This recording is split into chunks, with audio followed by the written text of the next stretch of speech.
two roads diverged in a yellow wood, and sorry I could not travel both, and be one traveler long I stood, and looked down one as far as I could, to where it bent in the undergrowth.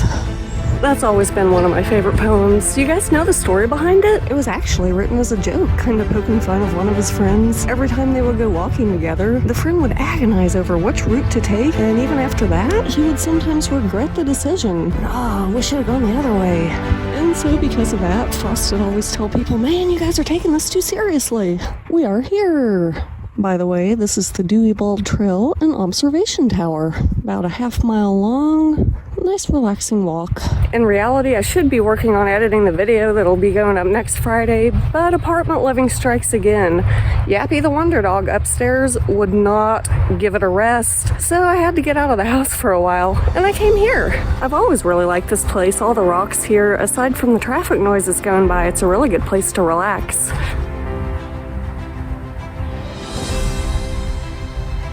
I've always loved this area. Really pretty, all these rocks. And I found some pretty purple flowers. And if you're looking for a nice, easy trail around the area, this one does have a few little hills and switchbacks, but there are lots of benches there too. Plenty of places to rest. It's not too awful steep, and it's paved. Hardly ever see that in the area. I think I see some more flowers up here. I do. I don't know what kind they are, but they're pretty. I'd say we're about halfway up that little loop right now, and as we round the corner here, we're gonna come upon the cool part. Here we go, the observation tower itself.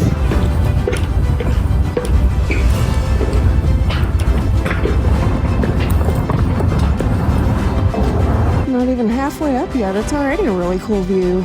Pretty clouds today too.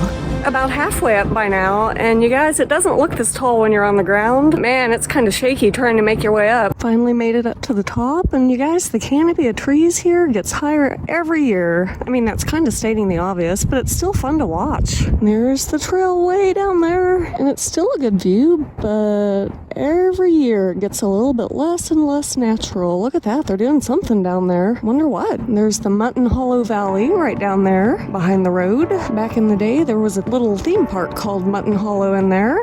That's what's left of Silver Dollar City's failed attempt at a theme park in town called Celebration City. You can still see the go-karts down there. And that little rocky area was where their nighttime fountain show was. Fireworks show. Although there was water down there, maybe it did have fountains, I don't know. I missed that place. It had a roller coaster called the Ozark Wildcat. Loved that thing. It was a wooden coaster. It's kind of hazy today, but really you can see all the way down to the Boston Mountains in Arkansas from here.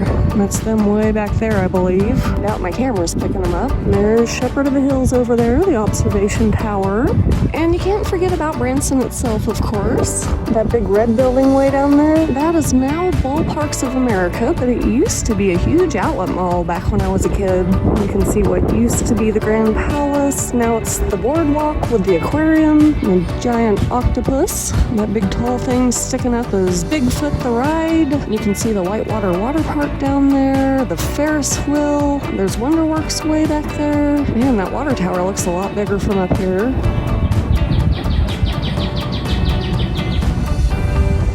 I made it down. As fun as that thing is, it is a little bit nerve-wracking climbing up and down. Now we're going back down the other side of the loop. I keep walking through cobwebs, you guys. I'm looking out for the cobs, but I haven't seen any yet. I keep hearing things in the woods, you guys. I know it's just lizards and squirrels, stuff like that. They always sound a lot bigger than they are. But it is Friday the 13th, so I'm keeping a lookout behind my shoulder, just in case. Had to point this out. I love these trees like this that have grown together over the years. Okay, you guys, this is one of those moments where I'm trying to sneak up on a lizard. I didn't get him.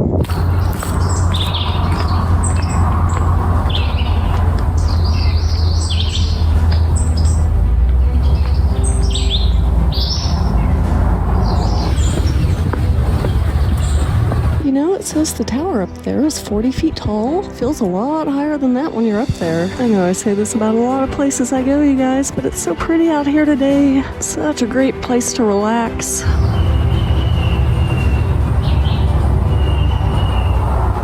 There are so many switchbacks in these trails that a lot of people just kind of make their own shortcuts and bypass some of those. There's one you can kind of see where the leaves are a little bit more worn down right there. And the conservation department has done something new since the last time I've been here that I think is really cool. They put up these signs. Please stay on the trail. By the way, if you're wondering about the name Dewey Bald here, you might remember in one of my other videos, I don't even know which one by now, I mentioned something about how the hills with no trees on top were called bald knobs, and this was one of those back in the day, and Sam Dewey lived here. Captain Dewey. I'll come back here at some point and tell you guys a story about that. I can hear the traffic really well now. We're getting pretty close to the highway, back toward the entrance. In fact, there it is right there. You'd think you were right in the middle of nowhere, and then all of a sudden you see a car go by. There's a car. There's a car. There's a car. There's a... Whoops! Truck! Just in case you guys are wondering where this place is, it's located at the Scenic Overlook Ruth and Paul Henning Conservation Area. That's just outside of town as you're going west on Highway 76. Even back on the ground here, the view's not too shabby. As always, thank you guys for joining me. I had a lot of fun, and I will see you next week.